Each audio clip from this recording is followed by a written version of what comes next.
அண்மை செய்தியாக பார்த்துக் கொண்டிருக்கிறோம். ராஜபாளையம் அருகே கோவில் காவலாளிகள் இருவர் வெட்டி கொல்லப்பட்ட சம்பவத்தில் கைதானவர் மீது துப்பாக்கி சூடு நடத்தியுள்ளது தொடர்பாக இதுகுறித்த கூடுதல் விவரங்களை எமது செய்தியாளர் அந்தோணிராஜ் வழங்க கேட்கலாம். வணக்கம் அந்தோணிராஜ், விவரங்கள் என்ன? வணக்கம்.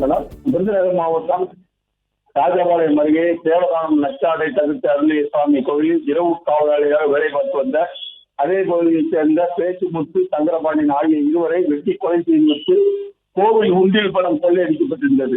இது தொடர்பாக 6 தனிப்படைகள் அமைத்து காவல்துறையின் குற்றவாளிகளை தேடி வந்தனர்.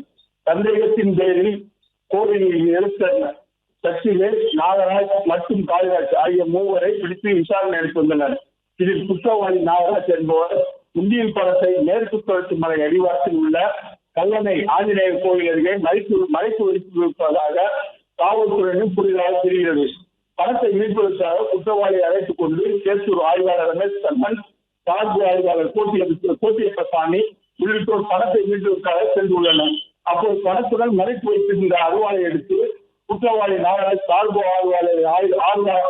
ஆய்வாளர் கோட்டியப்பசாமி எதிர்களில் பாய்ச்சி விட்டு தப்ப முயன்றுள்ளார். உடனடியாக ஆய்வாளர் ரமேஷ் கண்ணன் குற்றவாளி துப்பாக்கியால் சுட்டு அவரை பிடித்தார். காயமடைந்த சார்பு ஆய்வாளர் மற்றும் குற்றவாளி ஆகிய இருவரும் ராஜபாளையம் அரசு மருத்துவமனையில் சிகிச்சைக்காக அனுமதிக்கப்பட்டுள்ளனர். இந்த சம்பவம் குறித்து சேத்தூர் காவல்துறையினர் விசாரணை நடத்தி வருகின்றனர். பிளே ஸ்டோர் மற்றும் ஆப் ஸ்டோரில் இருந்து பாலிமர் செயலியை QR கோடு மூலம் பதிவிறக்கம் செய்யுங்கள். செய்திகளை உடனுக்குடன் பெறுங்கள்.